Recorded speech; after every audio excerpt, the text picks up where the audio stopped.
When a girl sold her precious jewelry to help a sick neighbor, she never imagined the return gift would change her entire life. What came back to her wasn't just a thank you. It was a gift that would completely transform her world forever. Sometimes the universe has a way of returning kindness in ways we could never anticipate. This is the extraordinary story of how one selfless act created ripples that would return as a tidal wave of fortune. Maya's jewelry collection wasn't just accessories.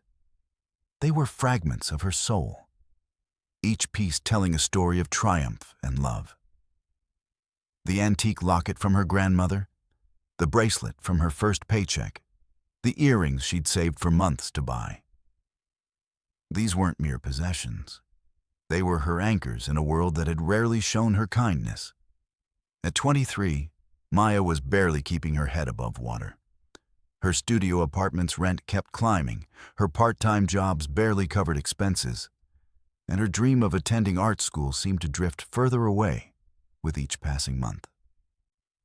Maybe next year, she'd tell herself, the same promise she'd made for 3 years running. But no matter how tight money got, Maya refused to part with her jewelry collection. When her friends suggested selling them, she'd shake her head firmly. Some things are worth more than their price tag, she'd say, clutching her grandmother's locket, the last gift before cancer took her away. Inside was a faded photo and an inscription. Your heart is your greatest treasure. What Maya didn't know was that her grandmother's words would soon be tested in ways she never imagined. The true value of her treasures was about to be revealed through a sacrifice that would shake her to her core. But Maya's world was about to be shaken by a discovery that would test everything she believed about sacrifice. Mr. Harrison had always been the quiet presence in apartment 3B, the kind elderly man who watered the building's neglected plants and left homemade cookies by neighbors' doors during the holidays. At 72, he lived alone, his walls adorned with faded photographs of what Maya assumed was a life well lived, a wife no longer present, children who had moved away. His apartment smelled of old books and the subtle scent of pipe tobacco, though Maya had never actually seen him smoke. For the 3 years Maya had lived in the building, Mr. Harrison had been a constant. Like the creaky elevator and the flickering hallway light, that maintenance never quite fixed. He'd been the first to welcome her with a potted succulent and a handwritten note. Even the toughest plants need a little care now and then. Welcome home. That plant still thrived on her windowsill when everything else in her life seemed determined to wither. But lately, something had changed. The plants in the hallway began to wilt, the cookies stopped appearing, and Mr. Harrison's once steady gait had become a labored shuffle, punctuated by fits of coughing that echoed through the thin walls separating their apartments. The sound haunted Maya's nights, deep, rattling coughs that seemed to shake the very foundations of the building. It's just a stubborn cold, he insisted whenever Maya inquired, his smile not quite reaching his eyes. The pallor of his skin and the increasing hollowness of his cheeks told a different story. Nothing to trouble yourself about, my dear. These old bones just take longer to heal these days. But the truth revealed itself in fragments. The medical bills she glimpsed on his counter when dropping off groceries, the collection of prescription bottles multiplying on his windowsill, and the hushed phone calls she overheard through the wall. No, doctor, I don't have insurance for that procedure. Yes, I understand the risks of waiting. I'll find a way somehow. One Tuesday evening, Maya found him struggling up the stairs, the elevator out of service again. His breathing was labored, each step seemingly a mountain to climb. She rushed to his side, taking the grocery bag that weighed down his trembling arm. Just need to catch my breath, he wheezed, leaning heavily against the railing. Not as spry as I used to be. Maya helped him to his apartment, alarmed at how light he felt against her, as if his substance was slowly disappearing. Inside, she noticed the stack of unopened mail on his table. Medical invoices, insurance rejections, a letter from a specialist clinic with "urgent" stamped in red across the envelope. Word spread quietly through their small apartment building. Mrs. Gonzalez from 2A had a cousin who worked at the hospital. "It's his heart," she confided to Maya over the droning of the washing machines in the basement laundry room. "He needs a specialized procedure. Something about a valve replacement. Insurance won't cover it because of some pre-existing condition clause. Mr. Harrison needed specialized treatment, an expensive operation that his meager retirement couldn't begin to cover." The sum was staggering, nearly $30,000, and that was just for the procedure itself, not counting the recovery care and medications. A hastily organized building fundraiser raised a few $100s, but it was a drop in the ocean of what was needed. The landlord, usually stoic and businesslike, offered a month's free rent, but medical bills demanded more immediate attention. The college students in 4C organized a social media campaign that garnered sympathy but little financial support. "He's too proud to ask for help," Mrs. Gonzalez whispered during an impromptu meeting in the laundry room. "And too kind to burden anyone. Did you know he was a teacher? 40 years teaching high school English, shaped thousands of young minds, and now the system has abandoned him." Mr. Diaz from the ground floor apartment nodded solemnly. "I offered to call his children, but he refused. Said they have their own families, their own struggles. Doesn't want to be a burden." "There must be something we can do," said the young couple from 5A, who had only moved in 3 months ago, but had already received one of Mr. Harrison's welcome plants. As the neighbors dispersed with heavy hearts and empty solutions, Maya stood frozen by her washing machine, the sound of Mr. Harrison's painful coughing seeping through the vents like an accusation. That night, she lay awake, staring at the ceiling, counting the coughs from next door like others might count sheep. The next morning, she found Mr. Harrison's door ajar. Inside, he was slumped in his armchair, a book fallen from his hands, his breathing shallow and irregular. The ambulance came quickly, but the paramedics' expressions were grim. "Congestive heart failure," one murmured to her. "Has he been receiving treatment?" "He can't afford it," Maya said, the words bitter on her tongue. As they wheeled him away, his eyes fluttered open briefly, finding Maya's face in the crowd of concerned neighbors.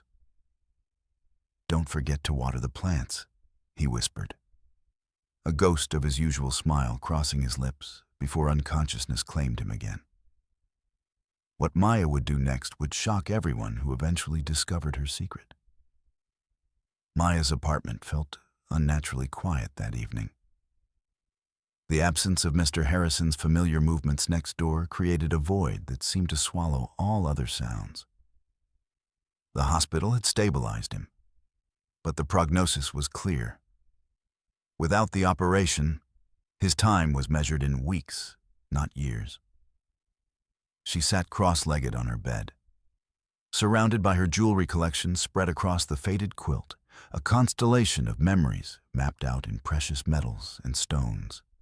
Each piece caught the lamplight differently, gold warming to a honey glow, silver cool and reflective, gemstones throwing tiny rainbows against her walls. Her fingers traced the delicate chain of her grandmother's locket, the metal warm against her skin, as if it still carried something of the woman who had worn it for decades. The pearl earrings her mother had given her for high school graduation lay beside a rose quartz pendant from her first serious boyfriend.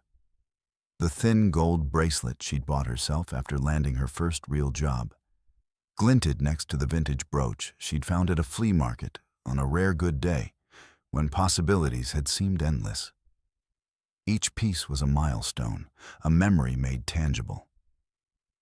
"Your heart is your greatest treasure," Maya whispered, reading the inscription inside the locket for perhaps the 1,000th time. The tiny photograph inside, her grandmother at 20, laughing at something long forgotten, seemed to look back at her with knowing eyes. She thought of Mr. Harrison's apartment, of the careful way he'd arranged his few possessions, each one tended to with the same care he showed his plants. The faded photographs of a smiling woman who must have been his wife. The small collection of first-edition books he'd once told her he'd gathered over a lifetime. The hand-knitted throw blanket draped over his favorite chair that his mother had made before Maya was even born. The decision crystallized slowly, like ice forming on a winter window. At first, just a fragile thought, easily shattered. Then, with each passing hour, with each remembered kindness from Mr. Harrison, the Christmas he'd left soup outside her door when she had the flu, the time he'd helped her carry a second-hand bookshelf up 3 flights of stairs, the way he remembered her birthday, when even her own mother sometimes forgot. The idea hardened into resolve. That night, she barely slept, her mind calculating and recalculating the value of her collection against what she knew of medical costs. By morning, her eyes were shadowed but clear, her purpose set. She called in sick to both her jobs, the cafe where she worked mornings and the bookstore where she worked evenings. She couldn't afford to miss the pay. But today, there were more important matters. The next morning found Maya at Goldstein's jewelry appraisal, the oldest such establishment in the city. The shop itself was a relic, tucked between a trendy coffee shop and a cell phone repair store, its windows displaying the same antique pieces that had been there since Maya had first moved to the city. The bell above the door chimed softly as she entered, announcing her presence to the empty showroom. Mr. Goldstein emerged from the back room, a third-generation appraiser with spectacles that magnified his eyes to owlish proportions. He moved with the unhurried confidence of someone who had seen fashion and trends come and go, who dealt in permanence in a disposable world. "How can I help you today?" he asked, his voice carrying the faint traces of an Eastern European accent worn smooth by decades in America. Maya placed her bag on the counter. "I'd like to sell my collection," she said, the words coming out steadier than she'd expected. All of it. If Mr. Goldstein was surprised, he didn't show it. He simply nodded and gestured to a small seating area. "Please, make yourself comfortable. This will take some time if we're to do it properly." He examined each piece with reverent hands, using various loupes and tools, occasionally making notes in a small leather-bound book. He asked questions about provenance, about when and where she'd acquired certain pieces. He listened to the stories behind the jewelry as if they were as valuable as the items themselves. "This," he said, holding up a delicate Art Deco ring with a small but brilliant diamond, "is quite special. Not particularly valuable in monetary terms, but the craftsmanship is exquisite. It was my grandmother's engagement ring," Maya explained, "before she upgraded to a larger one when my grandfather's business took off. She gave it to me when I turned 16. Said sometimes the first promises are the purest." Mr. Goldstein nodded, making another note. "And this?" He held up a slightly tarnished silver bangle with intricate Celtic knotwork. "Street fair, 5 years ago. The artisan was an old man who said he'd been making jewelry for 60 years. His hands were so gnarled he could barely hold his tools. But what he created was beautiful." The memory surfaced with unexpected clarity. The man's weathered face, the pride in his eyes, as he'd wrapped the bangle in simple brown paper. After nearly an hour of silent assessment, Mr. Goldstein looked up at her, removing his spectacles to reveal eyes made small by long years of detailed work. "This collection," he said, "it tells a story. These aren't just random acquisitions. Each piece was chosen with care." Maya nodded, throat too tight for words. "May I ask why you're selling? These pieces clearly mean something to you." His eyes were kind behind the thick lenses, his voice free of judgment. Maya hesitated. She'd prepared a lie, something about needing money for school, for a fresh start, but found she couldn't speak it. "Someone I care about needs help," she managed. "More than I need these." The old man nodded slowly, understanding passing between them like a current. "I have a client, a collector of vintage pieces. She would appreciate these properly, not just for their material value." "That would be good," Maya said, the inadequacy of the word hanging in the air. Mr. Goldstein disappeared into the back room again, leaving Maya alone with her soon-to-be former possessions. She ran her fingers over them one last time, saying silent goodbyes. When he returned, he carried a calculator and a leather portfolio. "I can offer you this," he said, writing a figure on a slip of paper and sliding it across the counter. The amount was more than Maya had dared hope for. Not enough for the entire procedure, but enough to make a significant dent. Enough to give Mr. Harrison a fighting chance. She had expected to feel a pang of regret, but instead found only certainty. "That's fair," she said. "I could try for a bit more with certain pieces if you're willing to wait," he offered. "The Art Deco ring, particularly, might fetch a premium from the right buyer." Maya shook her head. "Time is a factor." Her hand trembled as she signed the receipt, watching as Mr. Goldstein carefully boxed up her treasures. The locket was the last to go, and she hesitated, her fingers closing around it instinctively. "This one," Mr. Goldstein said softly. "Perhaps you should keep." For a moment, she was tempted. Of all her pieces, this one was the most precious, the most irreplaceable. Her grandmother's voice seemed to whisper from it, the weight of family history contained in its small golden shell. But Maya shook her head. "It belongs with the others." She placed it gently in the velvet-lined box, feeling as though she were placing a part of herself inside. "Besides," she added, almost to herself, "I don't need it to remember what she taught me." Mr. Goldstein's expression was unreadable as he closed the box. "I'll prepare the payment immediately." "Thank you," Maya said, and meant it for more than just the transaction.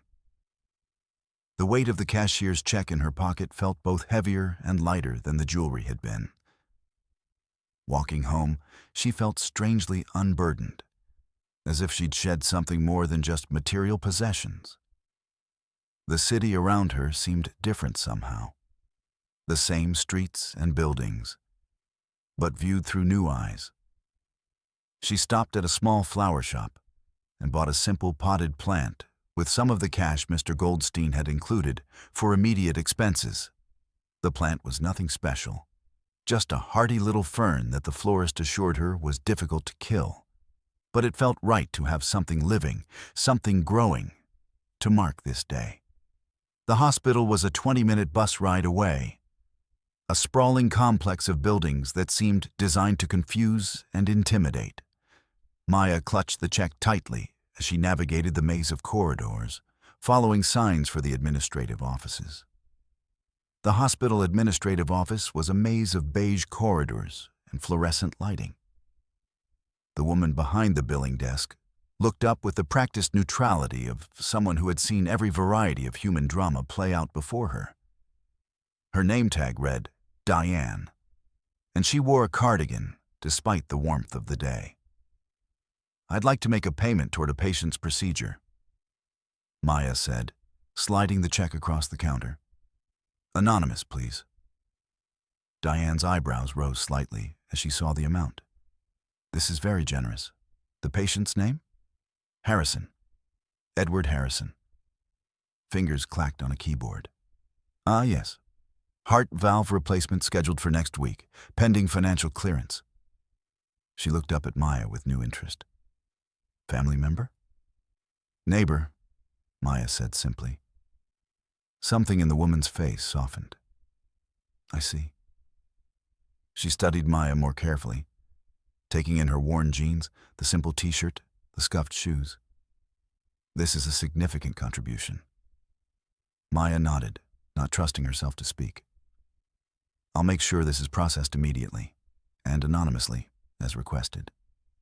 Diane's efficiency took on a gentler quality as she processed the payment, explaining the paperwork with unexpected patience. "This will certainly move things forward for Mr. Harrison. The hospital has some programs that might cover the remaining balance, given this substantial down payment." "Thank you," Maya said, relief washing through her like a physical sensation. That's really good to hear." As she turned to leave, Diane called after her. "Miss, not many people would do what you just did, especially not for just a neighbor." Maya paused, considering this. "He watered my plant when I went home for Christmas last year," she said finally. "Some things matter more than others." She visited Mr. Harrison before leaving the hospital, though he was asleep when she arrived. The nurses had told her he was doing better, that his spirits had improved. She left the fern on his windowsill with a simple note, "For when you come home." That night, Maya's apartment felt different. Barer, certainly. Her jewelry box sat empty on her dresser, a small wooden coffin for memories now gone. The spaces where her treasures had been displayed seemed to echo their absence. But there was something else too, a warmth that seemed to radiate from within her rather than from any external source. She ran her fingers over the empty velvet lining of the jewelry box, expecting regret to hit her now that the deed was done. Instead, she found herself smiling at the thought of her grandmother's approval. "Your heart is your greatest treasure." Perhaps that had been the lesson all along. She slept deeply for the first time in weeks, undisturbed by the silence from next door, comforted by the knowledge that soon enough, Mr. Harrison would return to water his plants and perhaps, one day, to bake cookies again. What Maya couldn't possibly know was that her sacrifice had set in motion a chain of events that would return to her life in ways she could never have imagined. The universe, it seemed, had been watching. And it had plans of its own. For in the back room of his shop, Mr. Goldstein was making a phone call to a former customer who collected stories as much as she collected jewelry. A woman whose gratitude could change fortunes. And in the hospital billing office, Diane was mentioning the unusual young woman to her brother, who ran a scholarship program for the city's art school. And in the still hospital room, Mr. Harrison's hand had closed around Maya's note.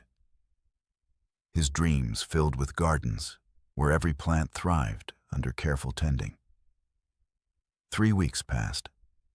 The city slipped from spring into early summer, trees unfurling their leaves in earnest, sidewalk cafes setting out tables for the season.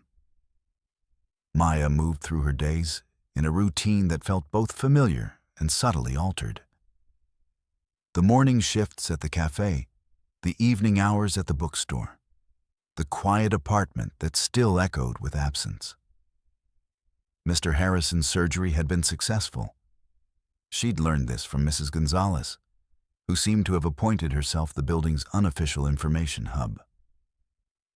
"A miracle," the older woman had declared, crossing herself. The hospital found some special program to cover most of the costs.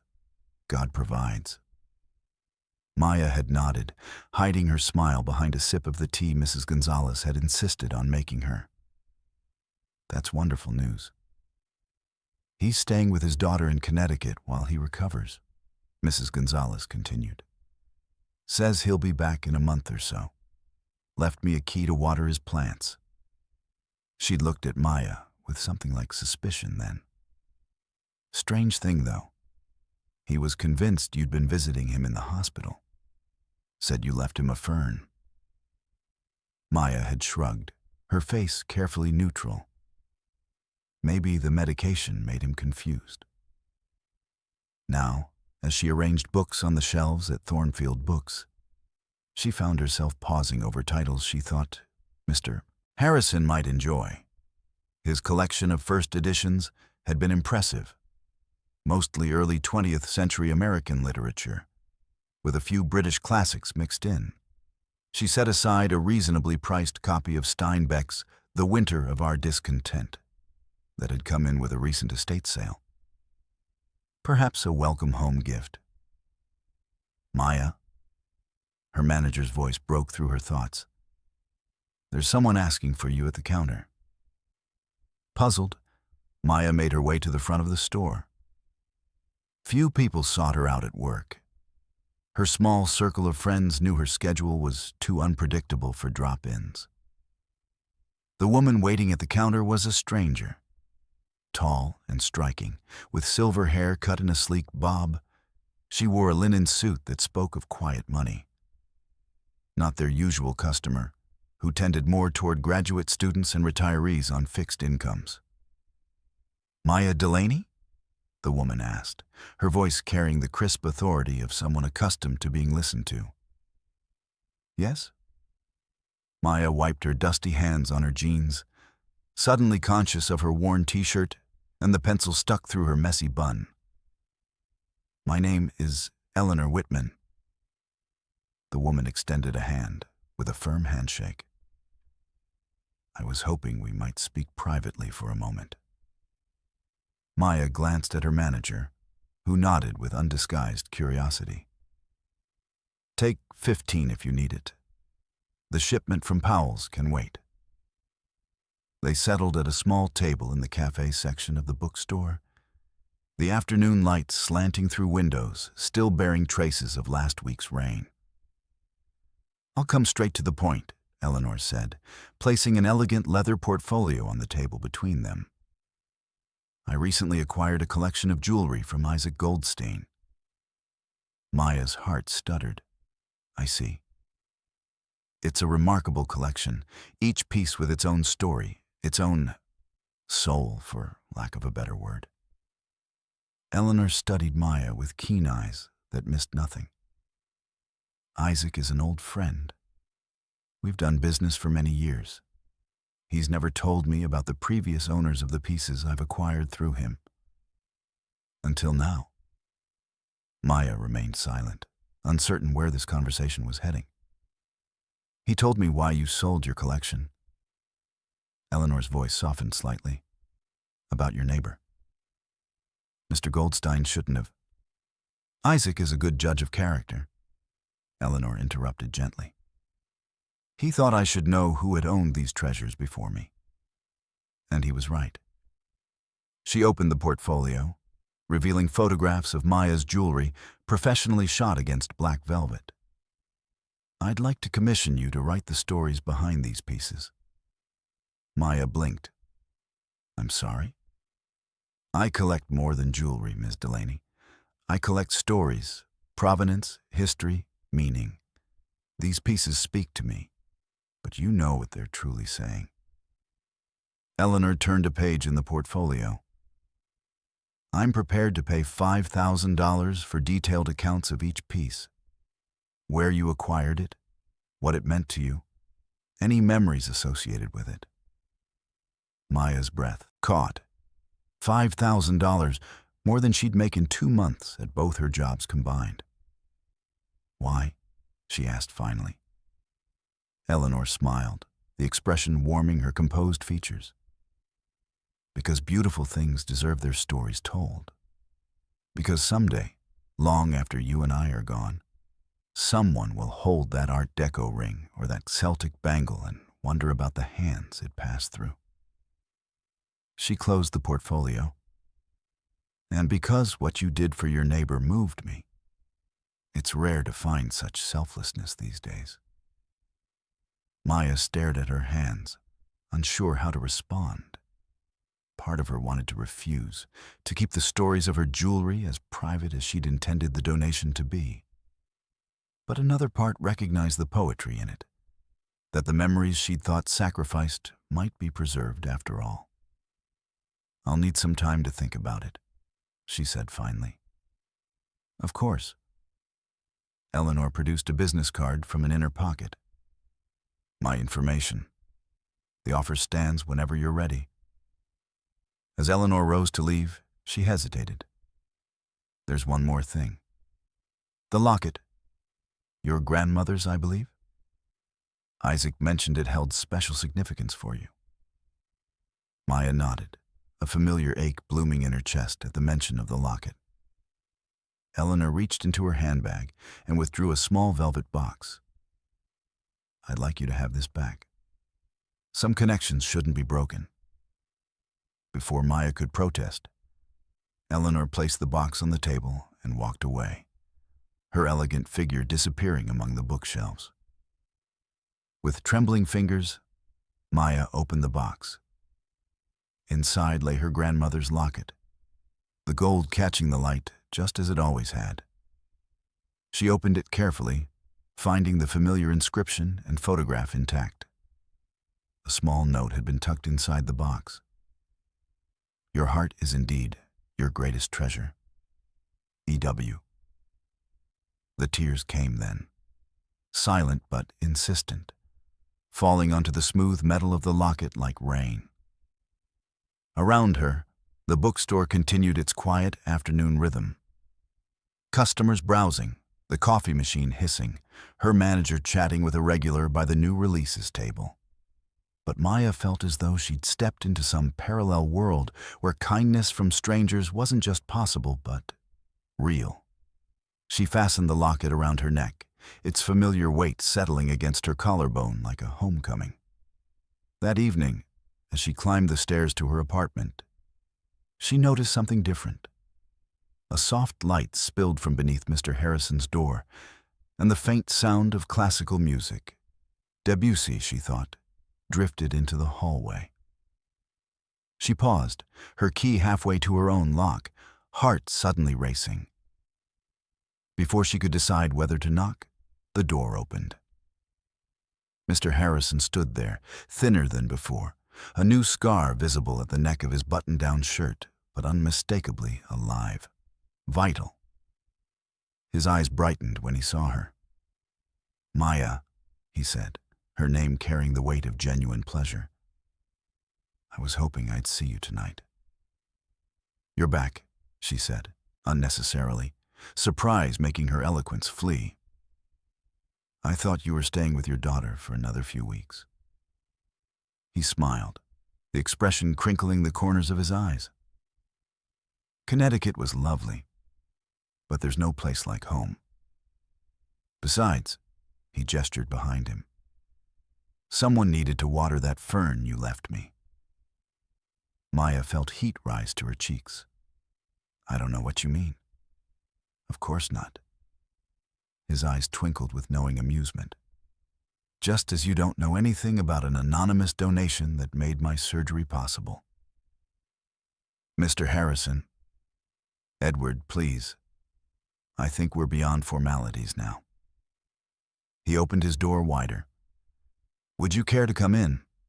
I've just made tea and there's something I'd like to discuss with you." Maya hesitated only briefly before stepping inside. The apartment was just as she remembered, the bookshelves, the photographs, the comfortable lived-in feeling. But there was something new too, a sense of possibility that hadn't been there before. The fern sat proudly on the windowsill, already showing new growth.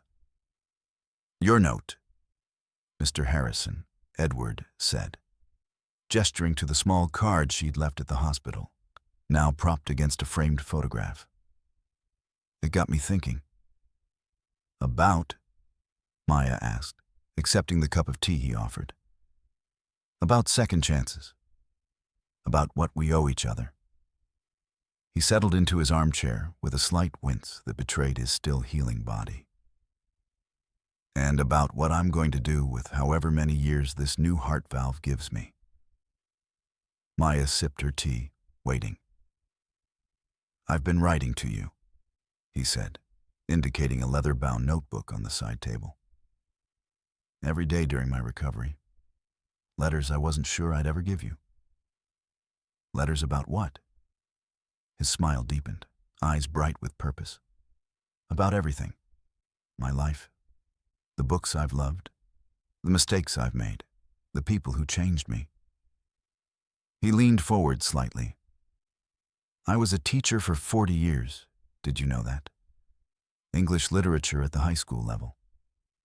Maya nodded. Mrs. Gonzalez had mentioned it. What no one knows is that I've been working on a novel for the past 20 years. Never had the courage to finish it, let alone try to publish. He tapped the notebook.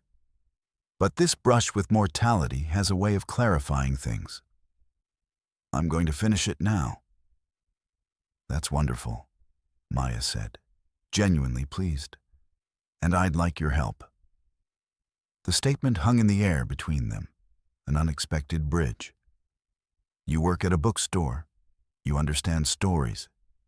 And you've shown me that you understand something far more important. What truly matters in this life. Maya touched the locket at her throat, its presence still a small miracle. What kind of help?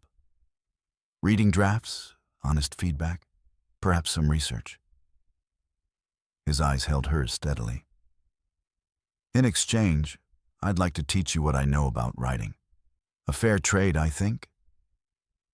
The offer took her by surprise. She'd always loved books, always scribbled stories in notebooks she showed no one. But the idea that she might have something worth developing, worth teaching. Why? She asked for the second time that day. Edward Harrison's expression grew serious. Because someone gave me a second chance at life. And the only way I can think to repay that is to pass on something of value to someone else. His gaze flickered briefly to the locket at her throat, then back to her eyes. Will you accept? Outside, the city continued its endless symphony of sounds. Traffic and distant sirens, music from open windows, the murmur of countless lives unfolding in parallel. Inside this quiet apartment, Maya felt something shift and settle into place. Like a key turning in a lock she hadn't known existed. Yes, she said simply. I'd like that very much. What neither of them could know was that this exchange, this simple agreement between neighbors, would ultimately lead to places neither could imagine. That the novel Edward would finish would find its way to a small but respected publisher. That Maya's first short story collection, written under his guidance, would catch the attention of a literary journal editor who happened to be Eleanor Whitman's nephew. That the fern on the windowsill would be joined by other plants, creating a small indoor garden that would feature in the background of the author photograph on Maya's debut novel 3 years later. For now, though, there was just this moment. Two people sharing tea as evening settled over the city, connected by invisible threads of kindness given and received, each changed by the other in ways still unfolding. And somewhere in the building, Mrs. Gonzalez was already spreading the news that Mr. Harrison had returned early. And wasn't it interesting that he and the quiet girl from 3A seemed to have become friends? The universe, indeed, had been watching. And it was just getting started. Autumn arrived with a vengeance that year, skipping the gentle prelude of gold-tinged leaves and crisp mornings, plunging straight into biting winds and early darkness. Maya found herself grateful for the warmth of Thornfield books during her evening shifts, the familiar scent of paper and binding glue, the soft lighting that created pools of amber among the shelves. 6 months had passed since Edward's return, 6 months of quiet evolution. Their arrangement had developed its own comfortable rhythm. Tuesday and Thursday evenings in his apartment, surrounded by books and the notes for his novel. Sunday mornings at her small kitchen table, where he read her latest attempts at short fiction with the careful attention of someone handling delicate artifacts. "You have a gift for dialogue," he told her after reading her third story, a piece about two sisters saying goodbye at a train station. "You hear how people actually speak, not how writers think they speak." The praise had warmed her more than she'd expected. Edward was sparing with compliments, which made each one feel earned, substantial. Today was a Thursday, and Maya found herself watching the clock during her shift, anticipating their evening session. Edward had promised to share the revised opening chapter of his novel, a literary mystery set in 1950s academia that he'd been polishing with newfound determination. "You seem cheerful today," remarked Liam, her co-worker, as they shelved a new shipment of mystery novels. "Hot date tonight?" Maya laughed, shaking her head. "Just meeting a friend to discuss writing?" "Ah, the mysterious mentor." Liam nodded knowingly. "The one who's turning our Maya into a literary genius before our very eyes." She rolled her eyes, though not without affection.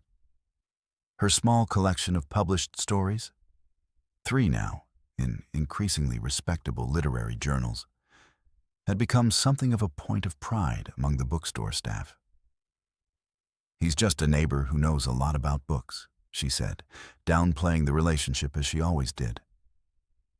Something about her connection with Edward felt too personal, too precious to expose to casual curiosity. The bell above the door chimed, and Maya glanced up automatically. Her hands froze mid-motion, a copy of the latest Tana French novel suspended between shelf and air. Eleanor Whitman stood in the doorway, as elegant as Maya remembered, in a charcoal wool coat and burgundy scarf. Their paths hadn't crossed since that strange afternoon 6 months ago. Though Maya had finally written the stories of her jewelry collection, sending them to the address on Eleanor's card with a note of thanks for returning the locket. The check that had arrived in response had allowed Maya to reduce her cafe hours, creating more time for writing. Another gift she wasn't quite sure how to process. Eleanor spotted her immediately, moving through the store with purposeful grace. "Ms. Delaney?" she said, her voice carrying the same quiet authority Maya remembered. "I was hoping to find you here." "Ms. Whitman," Maya acknowledged, sliding the forgotten novel into its place on the shelf. "This is unexpected." Eleanor smiled, the expression warming her composed features. "I've just come from a rather interesting lunch with my nephew James. He's an editor at the Meridian Review." Maya's pulse quickened. The Meridian Review had published her second story, Glass Houses, a piece that had received a small but enthusiastic response from readers. "He was quite impressed by your work," Eleanor continued, "particularly your most recent submission." "He's considering it?" Maya asked, hope rising despite her attempt to remain neutral. "More than considering. He's accepting it for the winter issue." Eleanor's smile deepened. "But that's not why I'm here. James is also acquiring editor for Meridian's new literary imprint. They're launching a collection of debut short story collections next fall." The implications hung in the air between them, too enormous for Maya to fully grasp. "He'd like to meet with you to discuss the possibility of including your work in the launch list. I took the liberty of suggesting dinner next week at my home." Eleanor produced an envelope from her handbag. "The details are inside, along with my address. I hope that's not too presumptuous."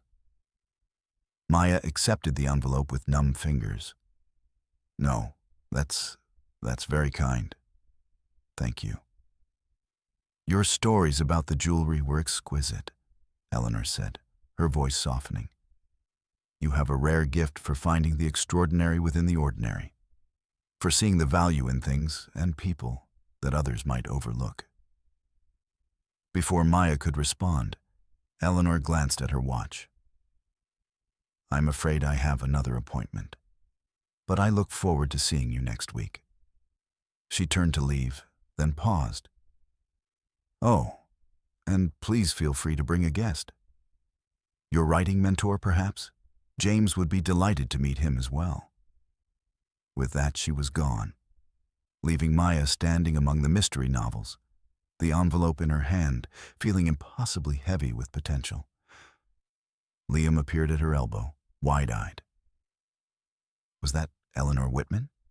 The Eleanor Whitman? The philanthropist who donated the new wing to the art museum? Maya nodded, still processing what had just happened. And she knows you? And she wants you to have dinner with her? And her nephew wants to publish your book? Liam's voice rose with each question. Maya Delaney, who are you really? She laughed, the sound slightly hysterical even to her own ears. Just lucky, apparently. The rest of her shift passed in a blur. By closing time, the news had spread throughout the small staff, and Maya found herself the recipient of excited congratulations and good-natured demands for signed copies when her book eventually appeared. Outside, the October wind cut through her jacket as she hurried home, the envelope tucked safely in her inner pocket. The familiar walk felt dreamlike, as if she were moving through someone else's life rather than her own. The building's lobby welcomed her with its usual slightly musty warmth. She checked her mailbox automatically. Bills, a postcard from her mother's latest cruise, a literary journal she subscribed to, and headed up the stairs, her footsteps echoing in the stairwell. Edward's door was ajar when she reached their floor, the soft sound of jazz drifting into the hallway. She knocked lightly before pushing it open. Right on time, he called from the kitchen. The kettle's just boiled. Maya hung her jacket on the coat rack, placing her bag carefully on the small table by the door. The apartment had become as familiar to her as her own. The bookshelves lining every available wall, the comfortable furniture arranged for conversation rather than television viewing. The collection of plants that had expanded since his return, creating a miniature indoor garden by the windows. Something smells amazing, she said, following the aroma to the kitchen. Edward stood at the stove, stirring something in a large pot. At 73, he moved with the careful deliberation of someone aware of his body's limitations. But there was a vitality to him that belied his age. The surgery had given him back more than just time. It had restored a certain lightness of spirit that Maya imagined must have been his natural state before illness began its slow erosion. Beef bourguignon, he said, offering her a taste from a wooden spoon. My late wife's recipe. I thought we might celebrate. Celebrate what? Maya asked, savoring the rich flavor. Edward's eyes twinkled. Your third publication, of course. The copy of The Atlantic arrived today. He nodded toward the dining table, where the magazine lay open to her story. Maya's cheeks warmed with pleasure. You didn't have to do all this. Nonsense. Literary achievements should be marked properly. He gestured toward the cupboard.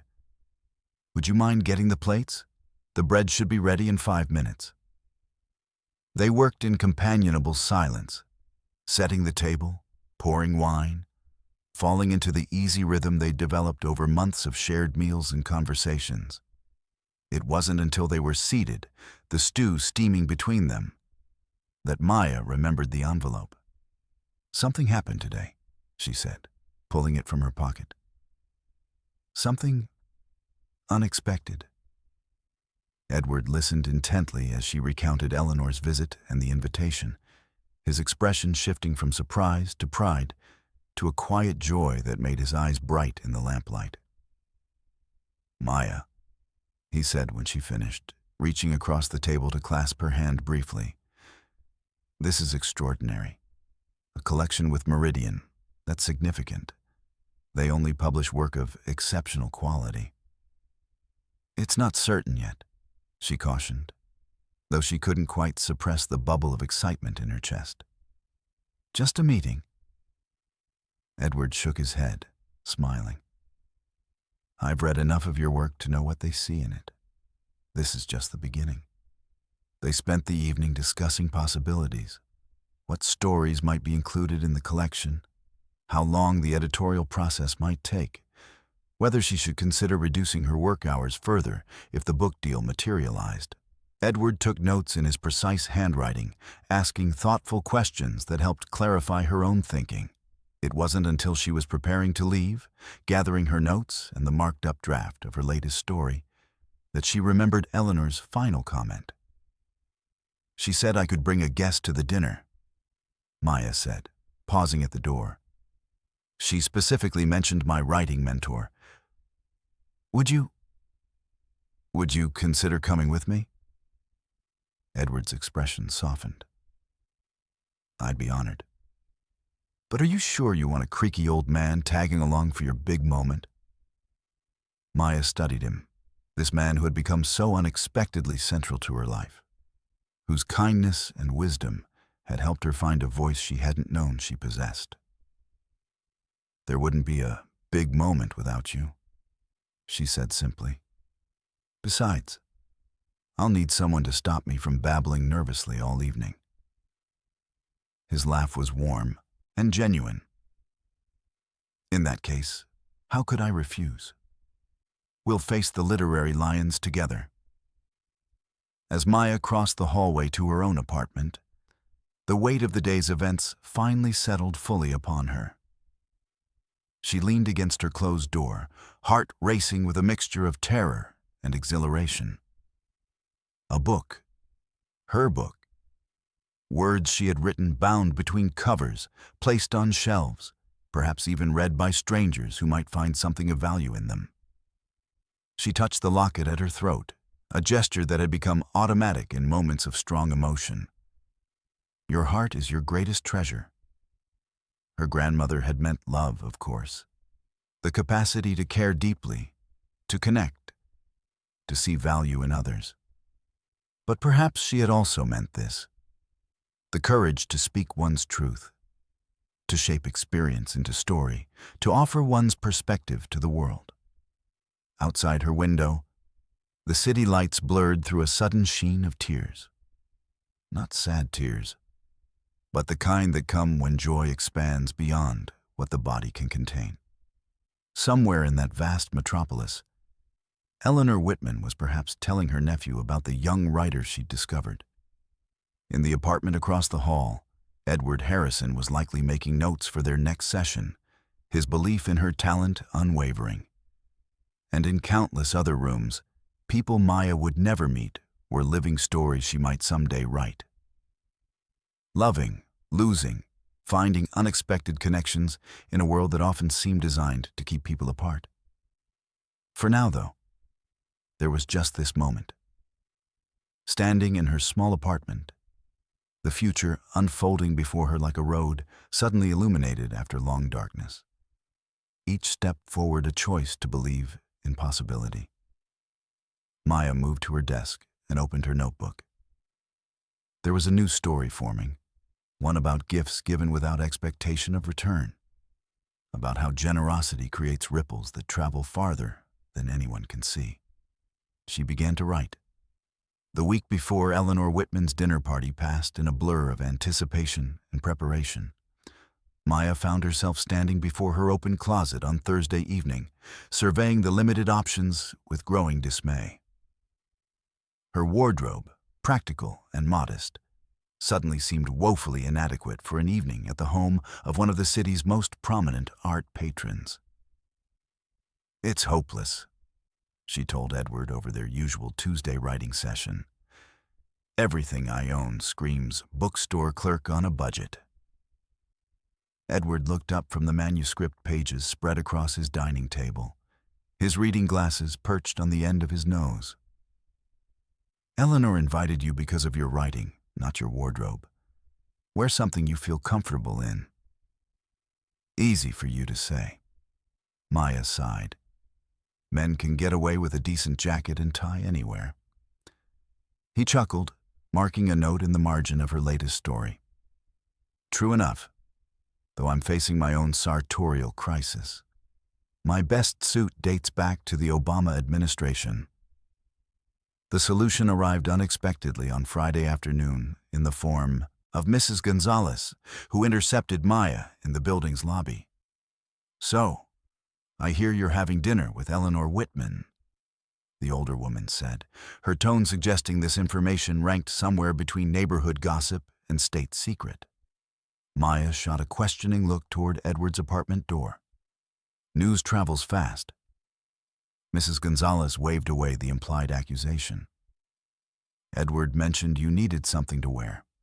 My niece Lucia works at Bergdorf's in the designer department. She can help you find something perfect with her discount. She pressed a business card into Maya's hand. Call her. Tell her I sent you. The gesture was so unexpected, so kind, that Maya found herself blinking back tears.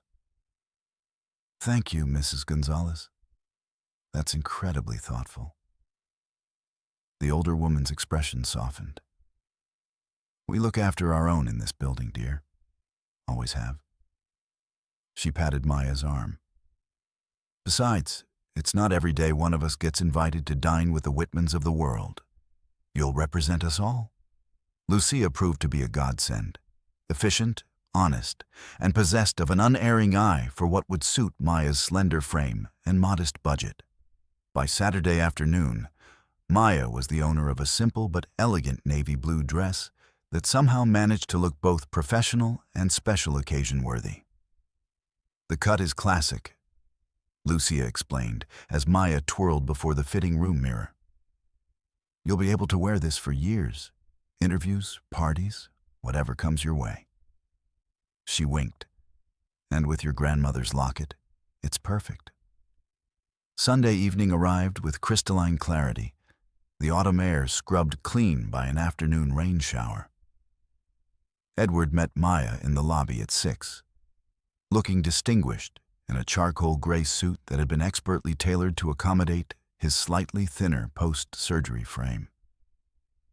Mrs. Gonzalez's nephew-in-law, he explained when Maya complimented the fit. Apparently, he's a genius with alterations. I'm beginning to think our building manager has relatives in every useful profession in the city. They shared a taxi to Eleanor's address, a stately brownstone in a neighborhood where even the trees seemed more elegant than in their part of town. Maya's stomach fluttered with nerves as they approached the gleaming black door with its polished brass knocker. Remember, Edward said quietly as they waited for someone to answer their ring.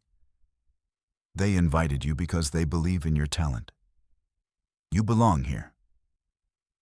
Before Maya could respond, the door swung open to reveal Eleanor herself, rather than the household staff Maya had half expected.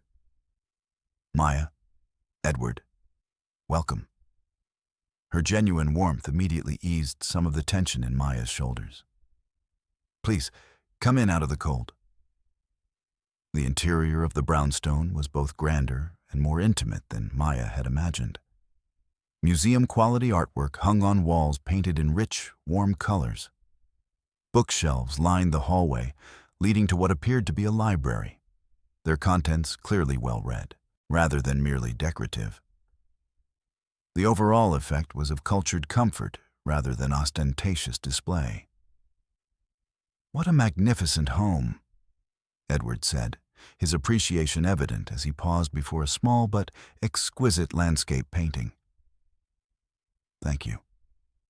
It's been in my late husband's family for generations, though I've made it my own over the years.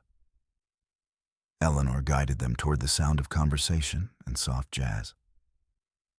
James is already here, along with a few other friends I thought you might enjoy meeting. The living room opened into a gracious space where 5 people stood in conversation, cocktails in hand. Maya recognized James Whitman immediately from his author photos on the Meridian Review's website. Tall and lanky like his aunt, with the same direct gaze but a more animated manner. "The guest of honor arrives," he exclaimed, crossing the room to greet them. Maya Delaney, whose story, The Weight of Absence, kept me up until 3 in the morning last week. I'm delighted to meet you in person. His enthusiasm was so genuine that Maya found herself relaxing into the introduction. "Yes, the pleasure is mine. Your publication has been a dream of mine since graduate school. And this must be Edward Harrison," James continued, shaking Edward's hand with equal warmth. "Aunt Eleanor mentioned you've been a guiding influence on Maya's work." "More of a sounding board than a guide," Edward replied modestly. "Maya's talent was fully formed before our paths crossed." Eleanor smoothly integrated them into the gathering, introducing the other guests. A literature professor from Columbia University, whose latest book on female modernist writers had won the National Book Critics Circle Award. The artistic director of a small but prestigious theater company known for adapting literary works for the stage, and a literary agent whose client list included several Pulitzer Prize winners. In any other context, Maya might have been overwhelmed by such company. But Eleanor had a gift for hosting, ensuring conversations flowed naturally, drawing out connections between her guests' interests, making each person feel equally valued, regardless of their public stature.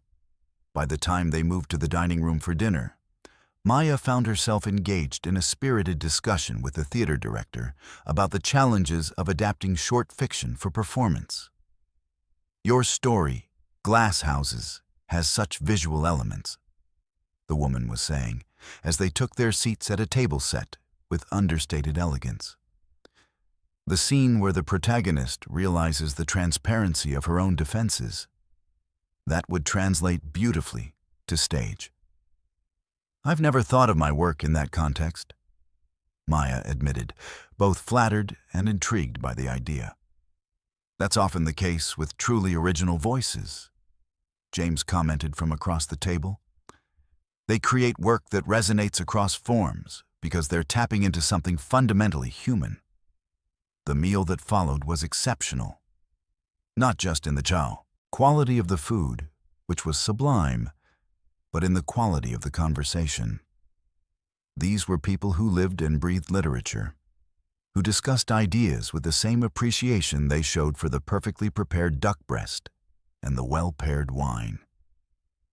Maya found herself speaking more confidently than she would have imagined possible, sharing her thoughts on craft and inspiration, listening with genuine interest to others' perspectives. Beside her, Edward contributed thoughtfully to the discussion, his decades of teaching experience evident in his ability to distill complex literary concepts into accessible insights.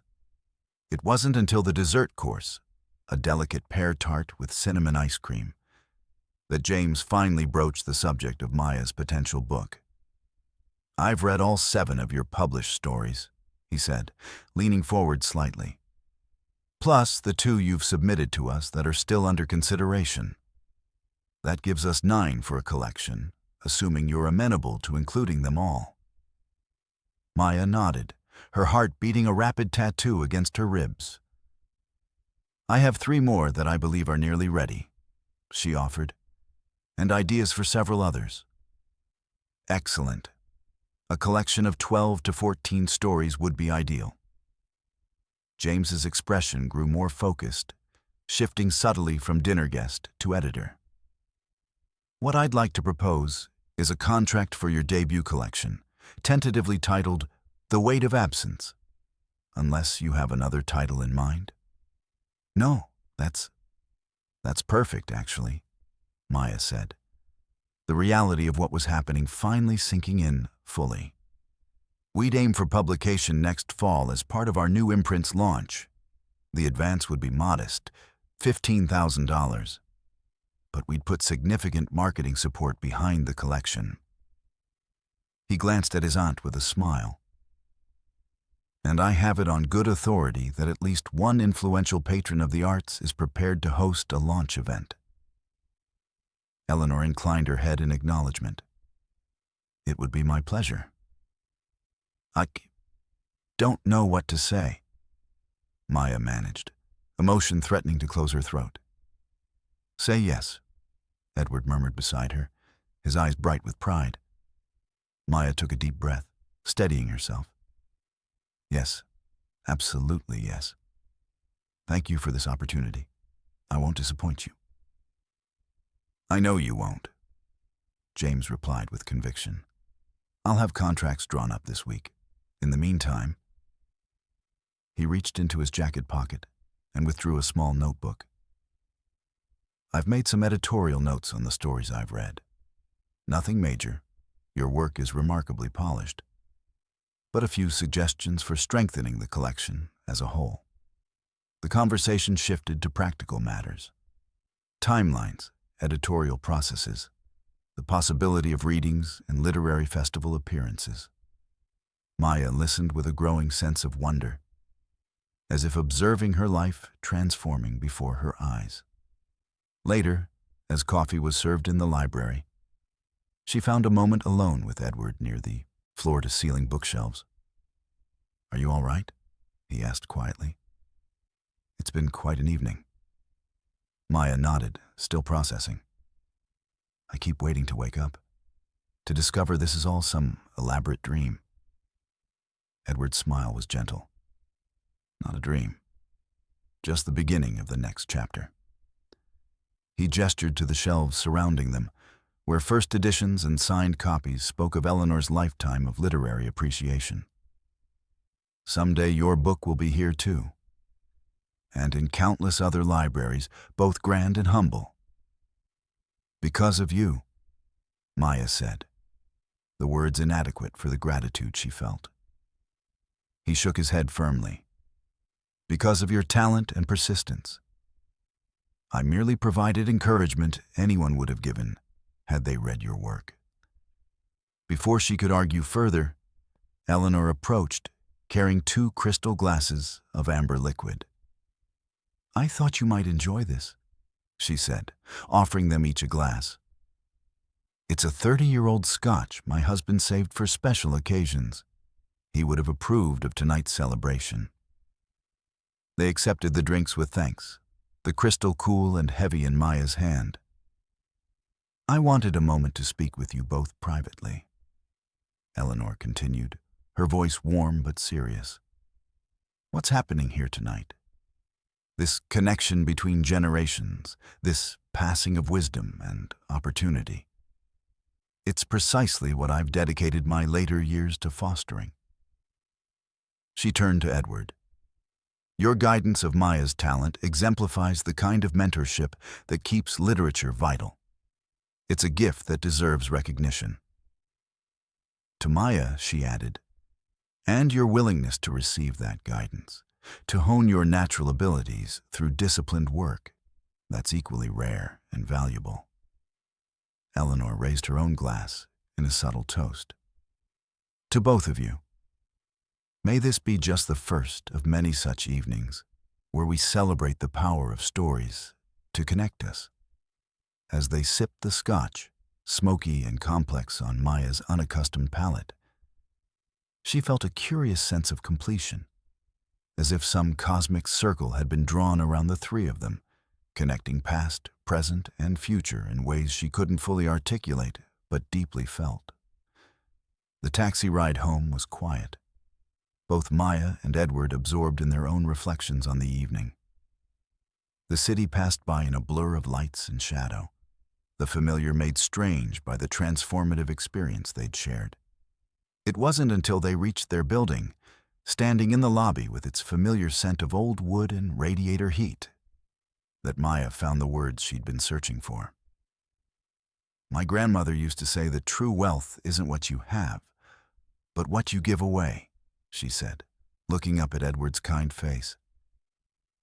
I think I finally understand what she meant. Edward nodded, his eyes reflecting a lifetime of similar realizations. The only things we truly keep are the things we pass on to others. They parted at their respective doors, but Maya knew something fundamental had shifted. The hallway between their apartments no longer represented mere physical proximity, but a connection that would endure regardless of where life might take them next. Inside her apartment, Maya moved to her desk by the window, where her laptop and notebooks waited. The city stretched before her, a tapestry of countless lives and stories, some intersecting briefly, others entwined for decades. She opened a new document and began to type, "The Weight of Absence and Other Stories" by Maya Delaney. The cursor blinked after her name, patient and promising, waiting for what would come next.